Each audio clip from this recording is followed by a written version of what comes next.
Welcome back to WNHH Community Radio, 103.5 FM New Haven. This is Arts Respond, and I'm Lucy Gellman. I am here today with Natalia Berginski, Damien or Dame Dillard, and Imani Cotton, and we will be talking about a relatively new, although I feel like I've known about this for now a number of months, and Natalia, it may be old at this point in your mind, People's History Tour of a number of New Haven neighborhoods. So first of all, welcome to all of you, and I should say you're part of the larger Metro Business Academy family, so welcome. Yeah, thank you for having us. Thank you.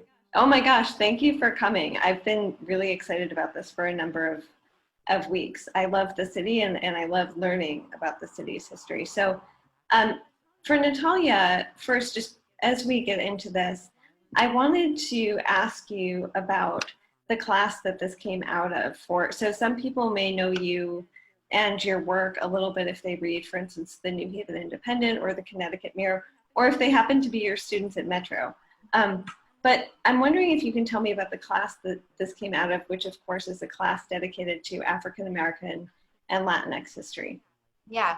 So I can't talk about the class without talking about the students who actually made it possible. Yes. By going to their legislators and demanding it in Connecticut. So major shout out to Students for Educational Justice and Citywide Youth Coalition and Hearing Youth Voices, Connecticut Students for a Dream. We have to begin with them because they have made this possible. And so I think our class is the first one in the state that actually combines African American and Latinx history, though certainly there are other classes that focus on one or the other.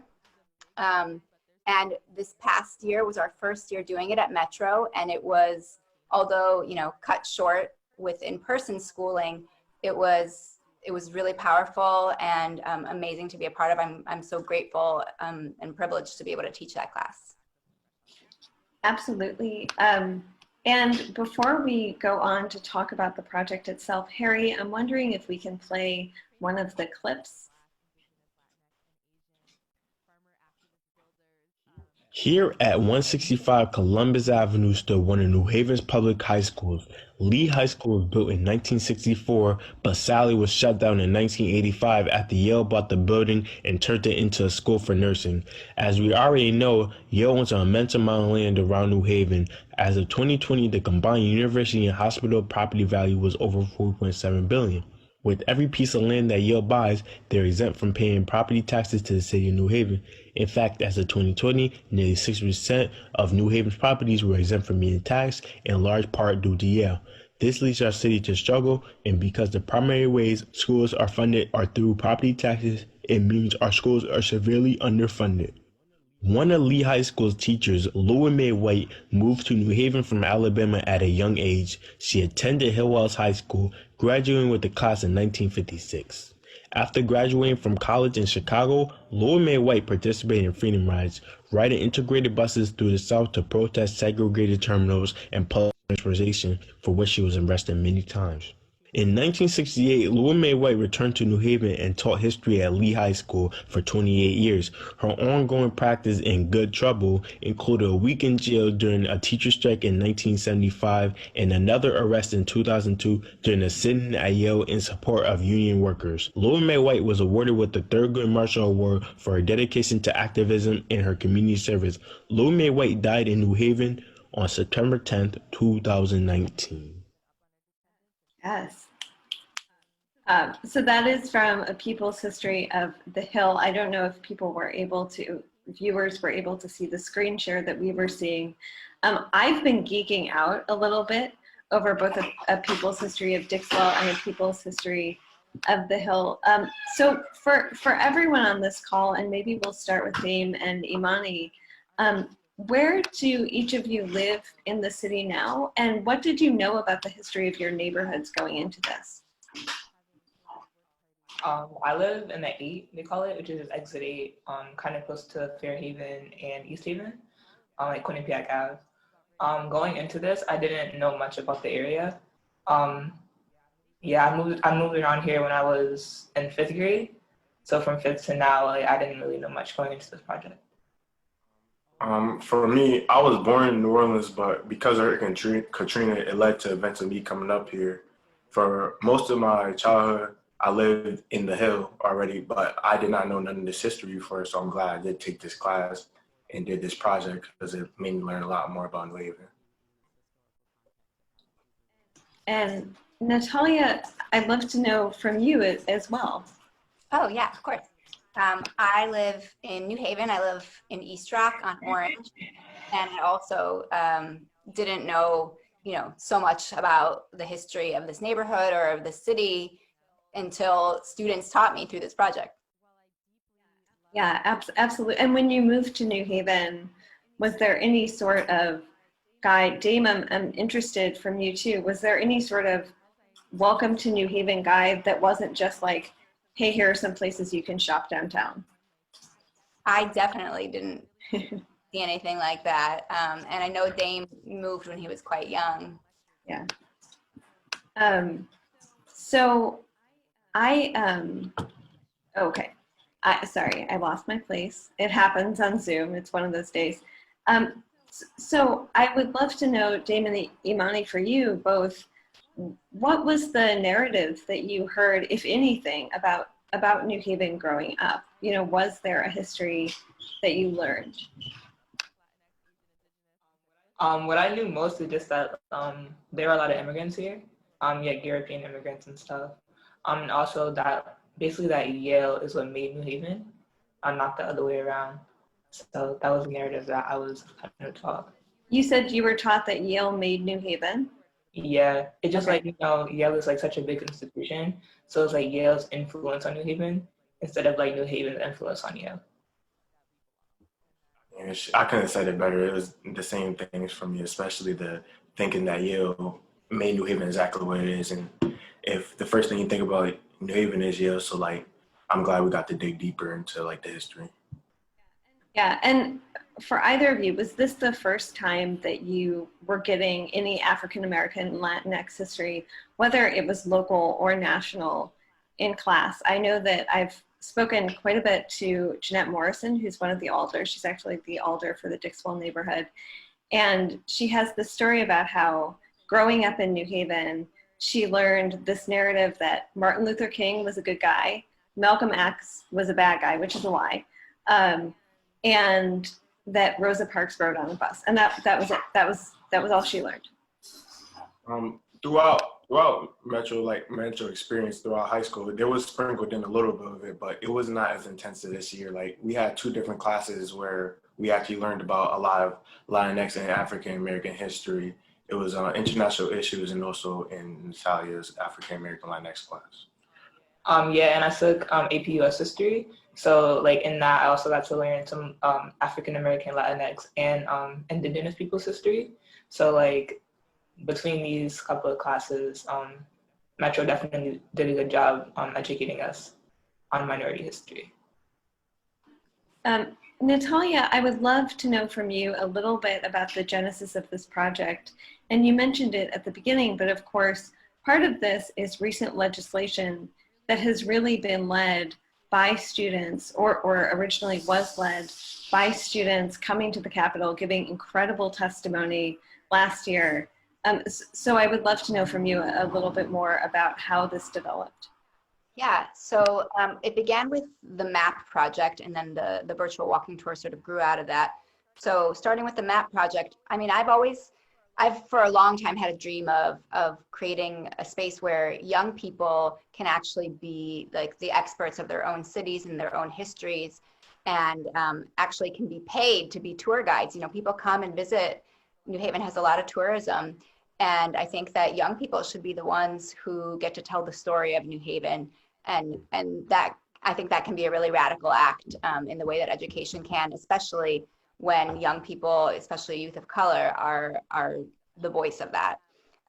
So that's kind of where the idea stemmed from, and I didn't really know that it would in this year come to fruition, right? So the map was this idea, well, we could share it with folks far and wide virtually, and also we had folks come into the classroom, and students were guides of a virtual tour within the room that we organized kind of chronologically in addition to the maps being available. And then there were a group of 6 students. So in addition to Dame and Imani, it's Flor Jimenez, Darlene Chantineth, Angel Rovera, and Kalia Ramos were the other 4 students who participated in creating the virtual walking tour of the 2 different neighborhoods. And these are students that, showed a particular interest in this, students who I've taught for multiple years. And it was done all entirely remotely. Part of it still during the school year and part of it during summer, and students, devoting their time and energy and their voices to this work. And we were supposed to, do the actual walking tour in real life with other people as part of Arts and Ideas, but of course it was instead virtual. And Dame and Imani, for both of you, walk me through what it was like to work on this as students. Everything from thinking, okay, I'm really interested in a site or a number of sites, to the research you did, to the recordings that folks made. I want to know it all. So when I started with the map, I chose the site Bergamo's Community Theater just because that site is personal to me. I worked at the theater for the past 3 years with the founder, Rafael Ramos. So in order to get the information for that, all I did was interview him. Like I called him like, Rafael, I'm doing like a project on the theater. Let's tell me about it. So he ran me through like how it started. So it was exciting to learn about the history of a place that I know and like I go to and experience. When it came to like the actual walking tours, we had to do that, like Natalia said, at home. So it was a little bit difficult just trying to like find like a quiet space to like record from like outside noise. Like I had a lot of siblings, so like, they'll like come in like, Imani, what are you doing? I'm like, hey guys, I gotta do this. But it came to life. It sounds good, and it was a fun thing to do. That's about it. For me, I chose music union because I'm really into music and everything, and it was really fun to learn about how like there's a lot of famous musicians coming out of New Haven specifically. That was really interesting. Researching and staying home, for me, I feel like it was kind of easier. Like it was at the time where we actually like were locked down, so like I really had nothing else really to do at the time. So like it was easier for me to focus on my work and everything. Recording. I'm here by myself most of the time in my house, so it was pretty easy for me personally. It was just so many takes I had to do over and over again. I had to try to make it as perfect as possible. Yeah, I wanted to ask about that. So some podcasters talk about like recording in a closet under, layers of clothing. Like what was the recording process like for all of you? And Natalia, I heard your voice in there too. So I'd love to hear from you how it was as well. I want to jump in first of all to say it was really great to work with Tiffany Marie Stewart and Donelle Durden, who run Align with us here in New Haven. And they gave us, I had never heard that, and they gave us that advice to record in a closet covered by a blanket. And when I shared that with the students, they were not so sure about it. But I did record a couple. I think I did the intro and one other piece. And yes, I did a lot of takes, and I did try a couple of them under a blanket. It's true. Yeah, I did mine under a blanket too. I had a bunch of pillows under there, the blanket over my head, getting kind of hot under there, but you had to keep doing the takes until you were done. So yeah. Yeah, I was definitely under the blanket on my floor with the phone propped up in a way I could record, and it took so many tries. Oh my goodness. But yeah. It's hard. It's hard, right? Yeah, it is hard. I was getting hot and irritated. Like I would listen to it, like I would get to the end of recording and then I'd mess up on one word. Then I do the whole thing all over again. Like things like that. It was just really tiring. I was so happy when it was finally complete. And Tiffany and Donnell really helped us with, if there was a little background noise, they're just kind of editing geniuses, and they were able to get that out. And also sometimes we recorded especially long, entries in pieces, and they were able to splice it for us and do all that. So just huge shout out to Tiffany and Donnell at Align with us.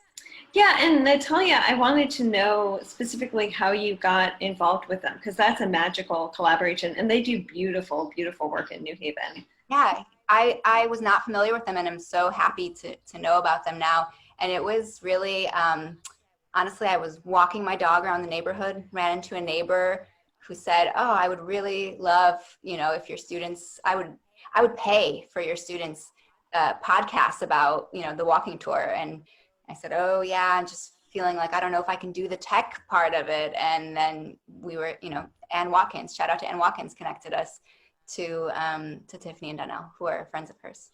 Wow. And Imani and Dean, before we go on, I want to ask you a little bit more about the sites that you both chose. So Bregamos is a special place.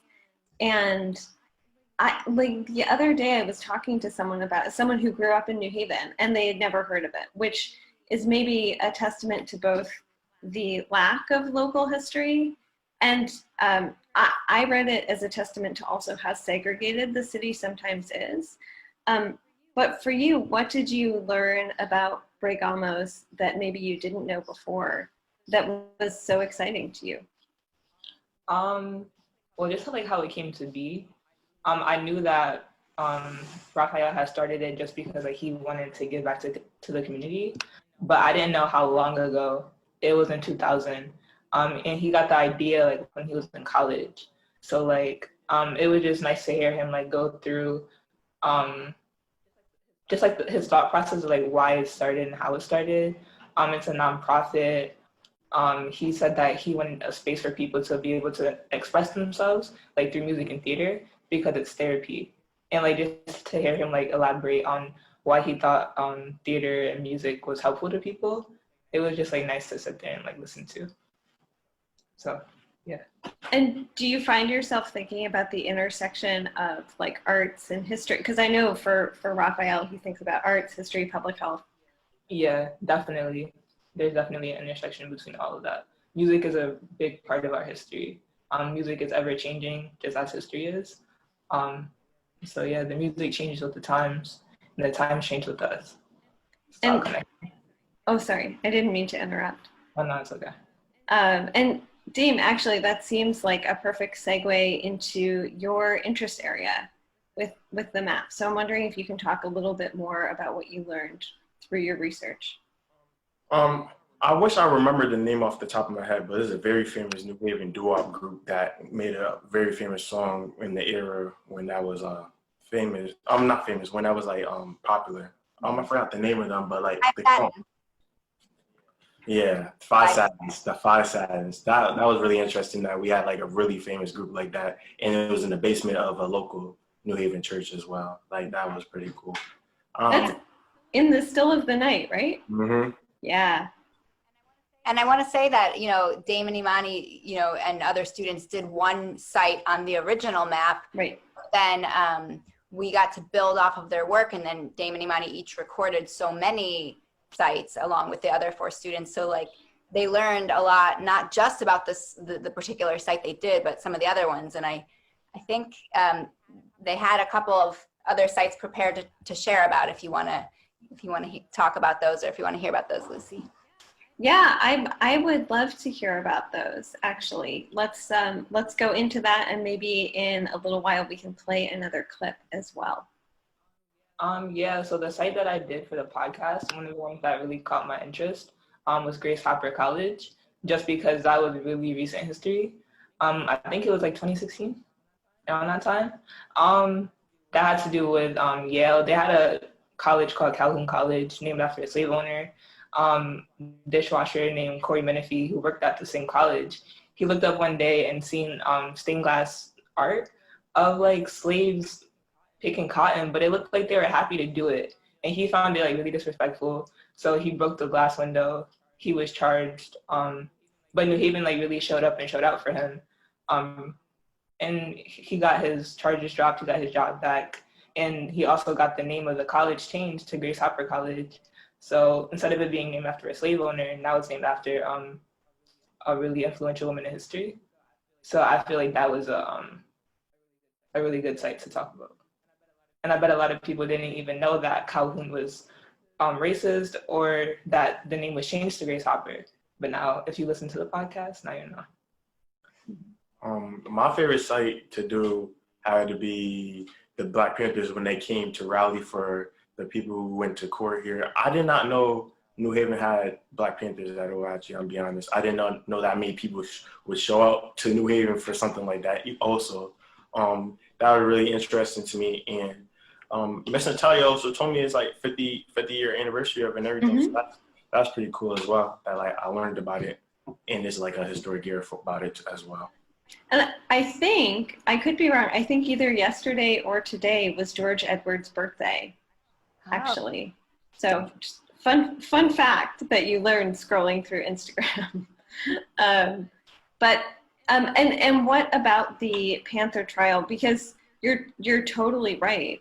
Until I moved to New Haven and started working for a local news outlet, no one said, hey, this history is here. Like no one, so when I was working a day job, no one said like, hey, this is a really historical city, let me tell you why. What was sorry. the question, Lucy? I guess like tell me a little, sorry.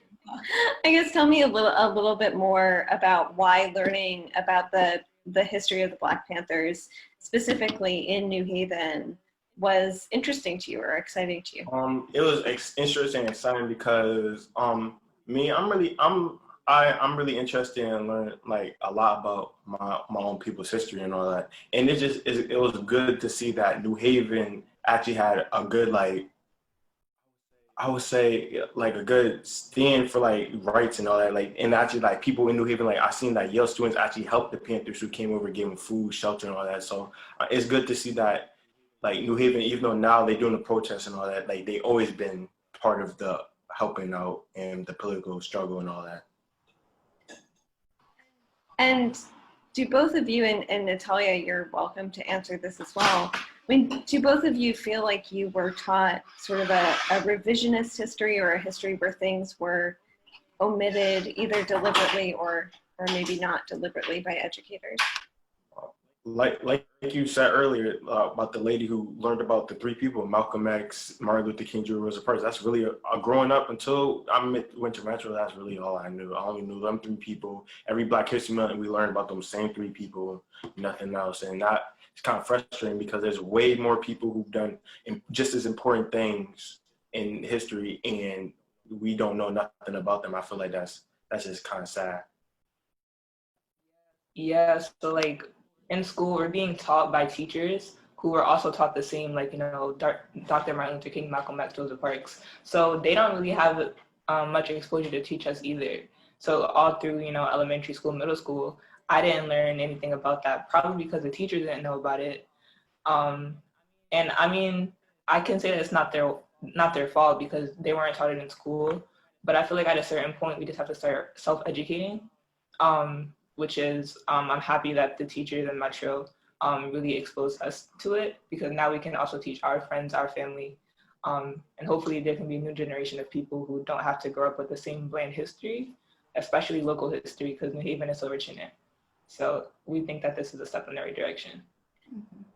I think we are definitely blessed to have went to Metro with the teachers we had. Not saying New Haven, other schools don't have it, but I know specifically Metro, like they really try and care about helping us and learning themselves and helping us learn. Yeah, like as they learn new things, like they'll always come back to class and tell us, like if they learn something, then we also learn it as well. And then we go and we tell our families, our friends, and then it just keeps going like that. So we're really grateful for the teachers. And the students teach us too. So it goes both ways for sure. And I want to just add that my own schooling, like in the suburbs of Cleveland, going to public schools, was also, I was sorely miseducated and didn't learn nearly enough Black history or literature or, there's so much missing from my own education. So yeah, the sort of self-education and the always ongoing learning was necessary for me too. And I want to say that in African American Latinx history class and also in my other classes, we do a lot of talking about dominant narrative versus counter narrative, right? And so, students can analyze the, what's being presented to them and what has been taught to them in those terms. And one thing I wanted to also ask about before we listen to another clip is this also, this mapping project goes into pre-colonial history, which I think is really, really great. And for a number of people I've talked to, and I know also myself growing up in the suburbs of Detroit, Natalia, I was taught a history that started with slavery, with colonization and slavery, an American history that started with those things.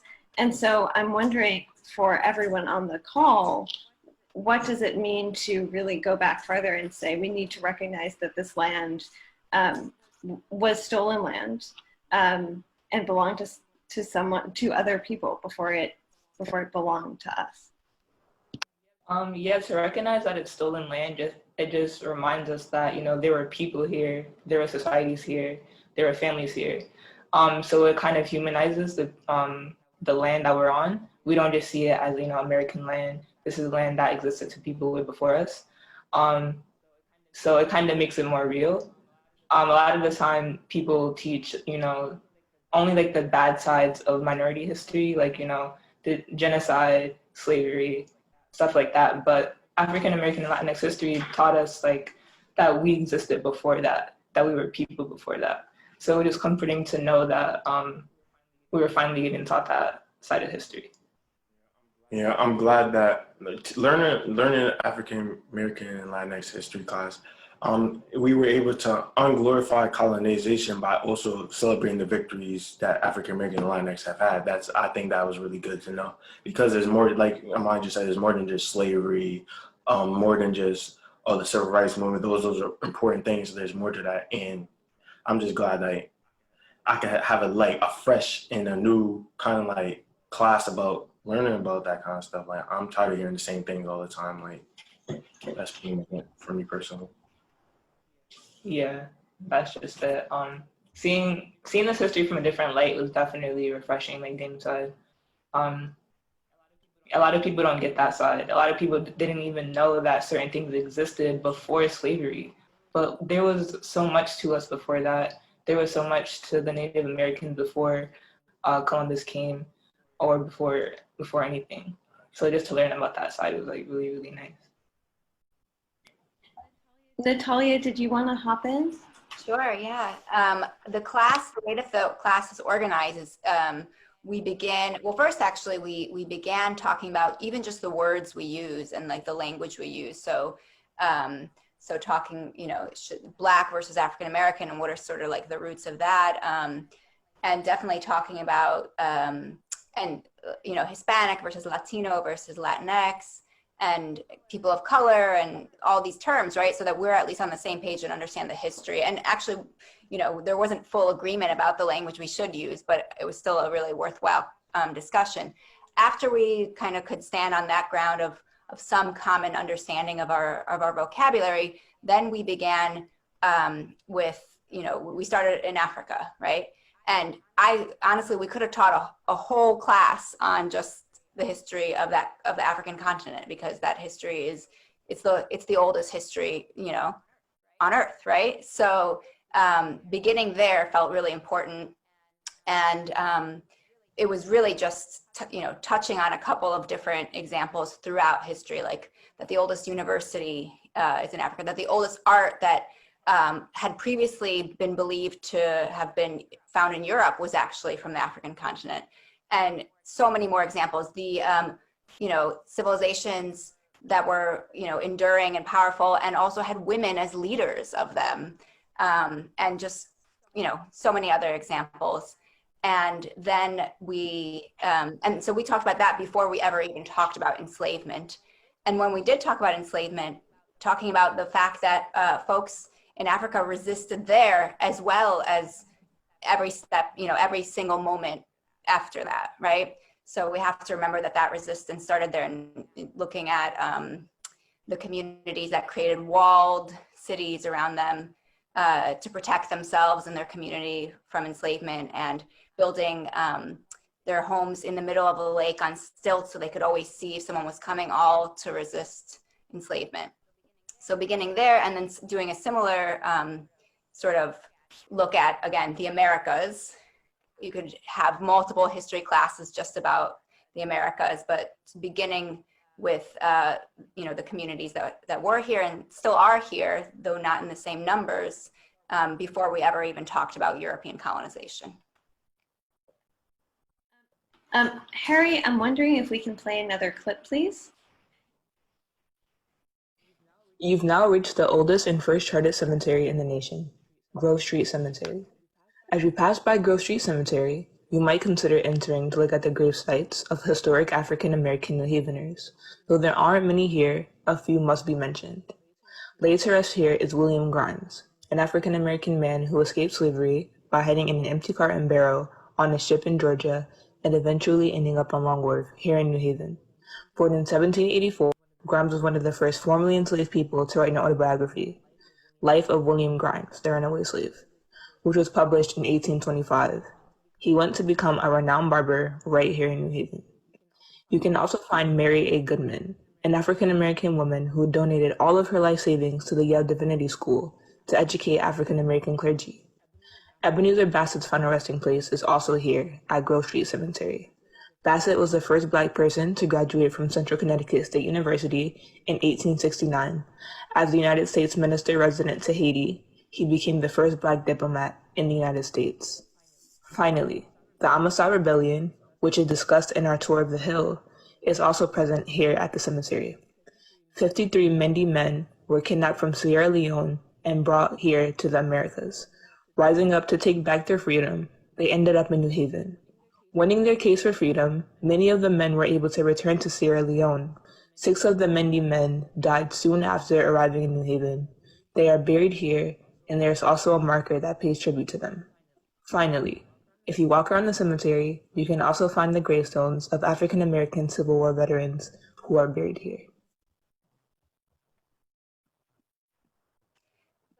So I have to say with that site in particular, I was under the impression, all the research I did, I was like, no, it's not about Grove Street Cemetery. You have to go to Evergreen Cemetery for the real, Black, Indigenous, Latinx history. And we do have that as well with, Augusta Rodriguez and Boucher, who's buried there. But Imani was like, there's got to be some, important Black figures and other folks buried here. And so she did all this research. And so honestly, Imani's got to speak on this because she taught me and everyone else all of that. I mean, there wasn't much to it. There was an article, I think it was done by, I don't even remember. It was like a news site here, but they had specifically talked about the historical people buried in Grove Street. There are a couple articles like that. And even on the Grove Street site, it talked about some of the really historic people that were buried there. I guess one of the sad things that I found in my research was just that, like, even though the people are dead, there's still some segregation in the cemetery. So you won't really find, like, some of the African Americans mixed with the white people. They still have like a certain section. So I just feel bad for the people that even in death that kind of followed them. But I'm also glad to know that, today you have like an African American woman telling the whole city that they exist, not they're here. So that's just like the upside to it. Yes. Yeah, I'm so, I mean, I think I said this, but I just geek out learning history. I love it. So, but you nailed it in that you're doing a service to the whole city. And I'm wondering, I also, when I listen to that, I can't help but thinking about how past and present and future, like all of these histories inform each other. And it was actually Grimes's great-great-great-granddaughter who passed on the information about the commission for a William Lanson tribute statue to the current sculptor who will be installing it on the Farmington Canal in September 26th.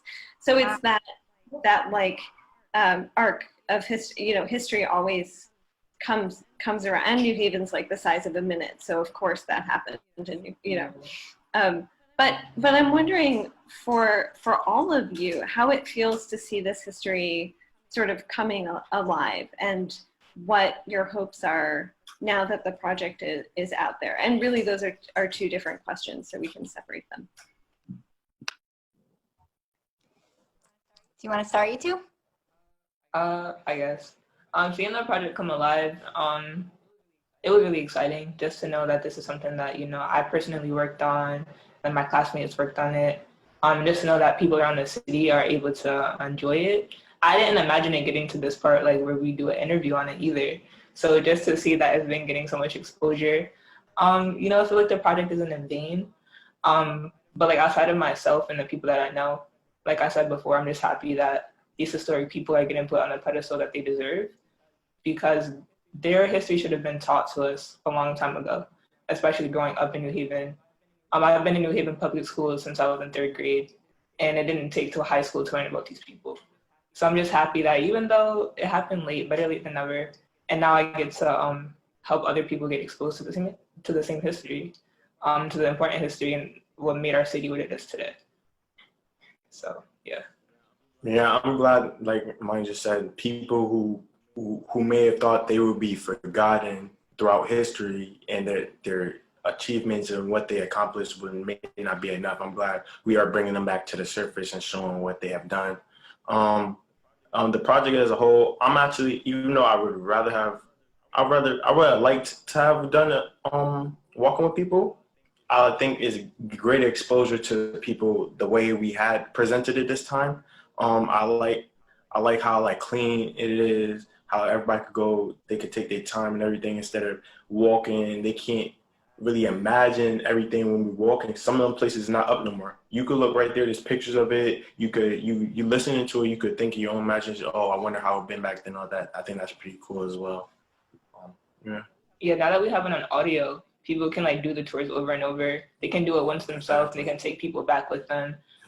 We kind of made it longer than what it would have been if we just took people. Now it can like last forever. It can exist forever. People can always go back. Might get tired of hearing my voice, but I mean, you can listen to it whenever you want. Yeah. Yeah. So, Sorry, go ahead, Imani. You had more to say?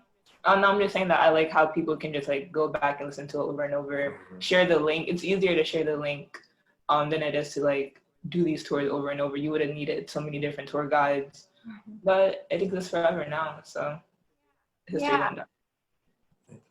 Yeah, I love that now it's so accessible to people. So, folks can do it on their own time and their own pace. And also, even if you're not in New Haven or you're not able to like take the walk or the drive or the ride, you can just listen. And like Dame said, there's all the text is there and there's images as well. And on the map, you can, there's links on the map so you can learn more and go deeper into these histories. So I just love how accessible it is and how wide of a reach it has. I recently looked at the map and it's Google Maps. And so it tells you how many views it's had. It's had over 11,000. It's like 11,500 views, which is just astonishing. And I just want to say, like, these two people in front of you, Imani and Dame, and the other students are not only lifting up history, but they're making history. Like, this is going to live on in history. And the fact that young people made it is really significant. We're famous now. Yeah, you're famous now, for sure. It's true. Well, one thing I also wanted to ask was, Natalia, at the top of I think it's the People's History of Dixwell tour, you say this is incomplete. Right. Like we plan to keep adding to it. And so, Dame and Imani, I'd love to know from both of you, what are some sites that you think you'd be really interested in adding in the future? Or what are some things you get excited about learning about the city around you?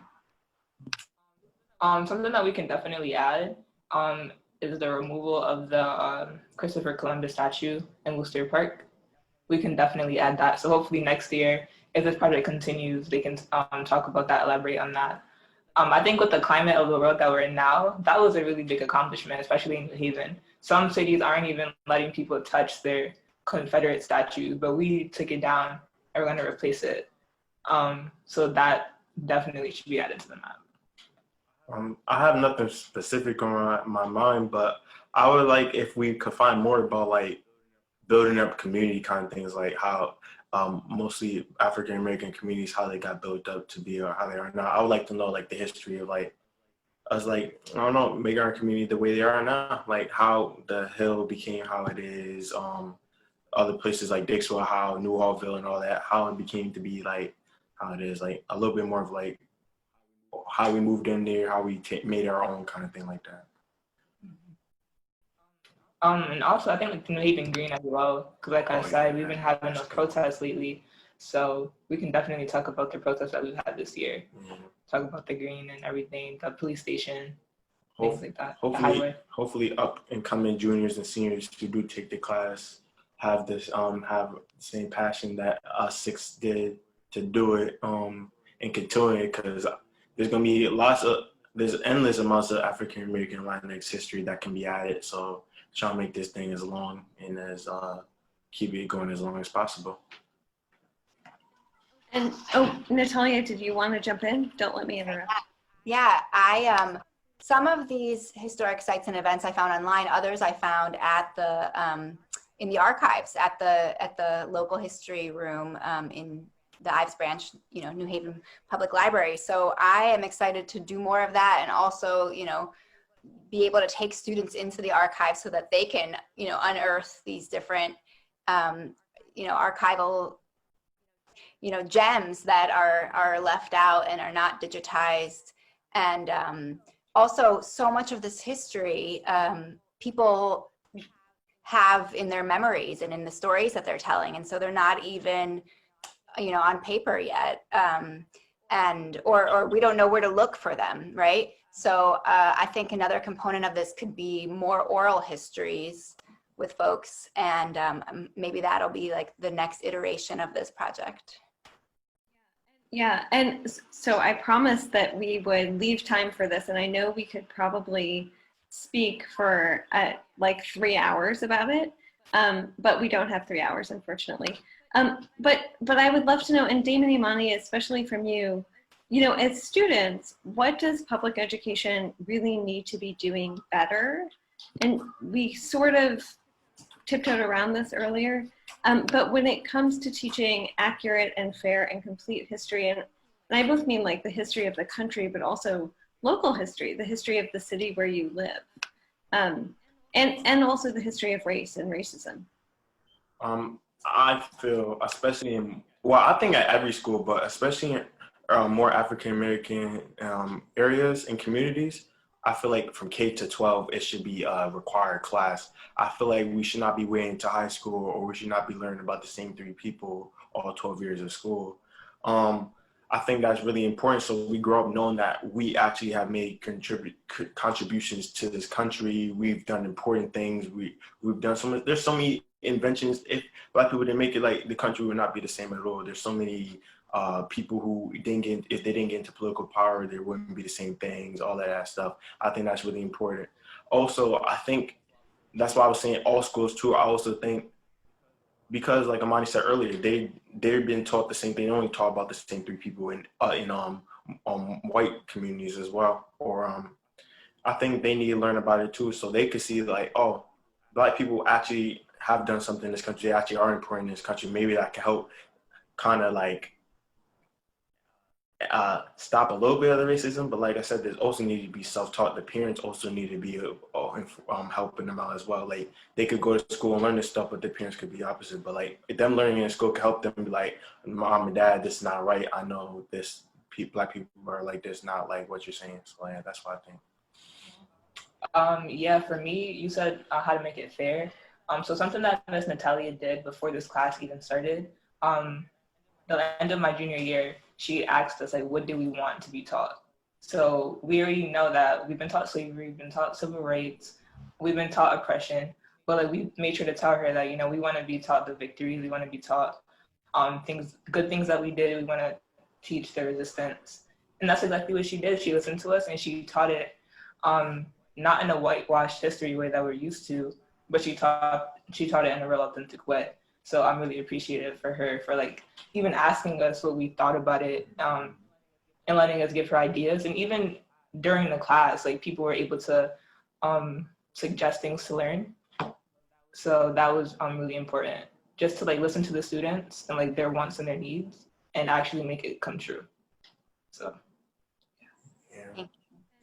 And Natalia, this question is for you, but Damon Imani, it's also for you. So in New Haven, but this is the story often in cities around the country, a disproportionate number of educators to students are white.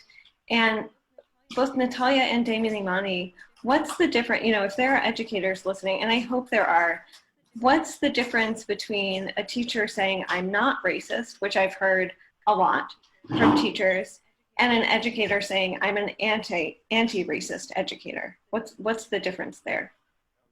In the way they approach subjects. Like Natalia did, she asked us what we want to know. She learned with us instead of finding a printout kind of thing of a lesson plan and going with that, not changing it, not letting us add to the conversation or add to the curriculum. We actually, like, I feel like she actually let us help build the curriculum with her this year. I like that a lot. So saying you're just not racist, but you're going on with the same old routine all the time is not like doing nothing at all. You're just saying words. But actually trying to change, actually learn with us, actually letting us say what we want to learn and help. I mean, that helps a lot. For a teacher to say that they're an anti-racist educator, I feel like that's better wording. Just because to say that you're an anti-racist educator, you're recognizing racism, but also teaching it in a counteractive way. So you're recognizing that there's dominant narratives, and then you're using your power in education to teach the class that this isn't how it's always been, this isn't how it has to be, and this is how we can change it. Yeah. I just couldn't have said it better myself. The only thing I would add is that we live in a racist society, right? Racism is embedded in all of our institutions, including education. And if we say, oh, I'm not racist, it's like we disavow that, like as if we have no role in it, as if we don't, you know, benefit from it or aren't oppressed by it, right? And we are all affected by it in different ways. And we have to admit it exists before we can actually do any of the work to dismantle it, right? So we have to name it as something that is all around us, and that's something that we're willing to fight. And it's an ongoing process, right? You don't like arrive and it's not a static anti-racist educator, here I am, I made it, right? It's an ongoing, like lifelong process that we need to all engage in. Yeah, definitely. Just like recognizing your biases like in the classroom, out the classroom, and just learning from your students, especially if you are white teaching in the inner city, learning from your students, learning how to respond to them, making sure that you understand that they might have different lives than you, like coming to school. So just, I think that anti-racist educator is a better term than just saying that you're not racist. That's like the equivalent to saying like, oh, I don't see color. Like, no, like there is color. So you got to recognize it. So that way you can fix it and help change it. That's right. More affected by it. Absolutely. And then just my final question is, you know, for all of you, I imagine that you feel that you have a different relationship with the city now, maybe. Do you find yourself either walking past a place or driving past a place, or Imani maybe, you know, picking up the phone and talking to Raphael and experiencing New Haven differently because of this? And is it your hope that other folks will have the same experience? Yeah, definitely. Like driving past certain places, like now I know what it is. Like I can talk about it. I know how the Amistad ship is on Longworth. So when I went with my brother, I could like tell him some things about like, you know, oh, this is what happened with these people. When I drive past Grove Street Cemetery, I can now I can name people who are in it. It's not just a cemetery anymore. I know that there are living people in there. So it just humanizes the place around me. It makes it come more alive. I know that New Haven is a historical town, but we didn't really understand the depth of the history. Now I know it in a different depth. So it feels more personal. I live in Hamden, so I have to go down to Dixwell almost all the time wherever I go. So like seeing it going down there, I'm just like, I envision like, oh, like look how much stuff is here. Like everything feels so different to me every time I look. I'm like, oh, this is like really like a historic like location. Like they should put like a sign up saying this is a historic district right here or something like that. Like this is so much history just going down. I'm looking on both sides of the street like, oh, I remember talking about this. I remember somebody in my class did this. Like it's really cool. Think about that. And there's also the question of what's missing, right? What's not here, and the history of what could have been here and isn't. And, you know, that's one of the reasons that, you know, Dame and Imani are about to you know, they're Metro grads now, right? So they're no longer active Metro students, and they are both planning on leaving New Haven, at least for a little while. And maybe they can tell you about why they're not staying here and where they're going. Yes, that'd be great. I actually did one of the walking tours about it, how New Haven could have had an HBCU. I think that I might have thought about, I probably would have stayed if they had one, but they don't have one. So I will be attending Alabama A&M University, HBCU. Personally, I've grown up in a very Black excellence household. I'm thankful for that. That's helped me be grateful for being who I am, not like shining down on myself, like, oh, why am I like this? That's helped a lot, and it's helped me pick, like, oh, I want to go to HBCU. I want to be around my culture. I seen something that somebody said, I have all my life to be a minority in America. Let me spend at least these 4 years being part of my own culture all the time, kind of thing like that. So I like that a lot. So that's why I picked Alabama A&M. Yeah, I'm also going to be attending an HBCU. I'll be at Howard University in Washington, D.C. The reason why I chose Howard is just because the same thing as Dame, I kind of just wanted to be around, you know, like-minded African-American people.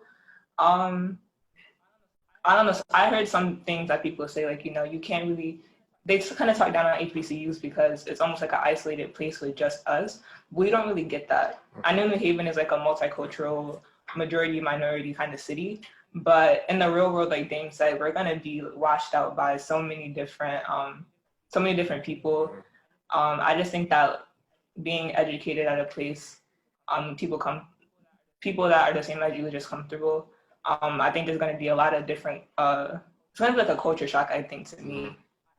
I definitely think so. The energy on HBCU campuses are just different. Oh man. The band, the dances, the people. I'm just excited to experience things like that. And even though COVID is kind of ruining it, just a little bit. This year. Yeah, just for the fall, hopefully. Hopefully in the spring things kind of clear up. But I'm just happy to get the experience. And if New Haven did get that HBCU that we were supposed to have, then I think I probably would have went there too. Yeah, if you want to learn more about that, it's on the Dixwell tour. It's stop number 22, all about the attempt to create an HBCU in New Haven and the reasons that it didn't happen, and the resistance by white people, and namely by including the mayor at the time, and especially a large group of faculty and administration from Yale University resisted it, feeling threatened by an HBCU. And it's, you know, that also is a counter narrative that we need to talk about in this city. Yeah, and this seems like a good as I can't talk. My words are all gone. But this seems like a good time as ever to be talking about it. I want to thank all of you so much. Natalia Berginski is a teacher at Metropolitan Business Academy. Dane Dillard and Imani Cotton are recent graduates of Metropolitan Business Academy. They are headed to HBCUs in the fall because we don't have one here. And if you want to find out more, we will be posting the links to A People's History of the Hill and A People's History of Dixwell with this interview on Facebook Live. Thank you all so much. This has been great. And I'm gonna go geek out over history for the rest of the afternoon. Thank you for having us.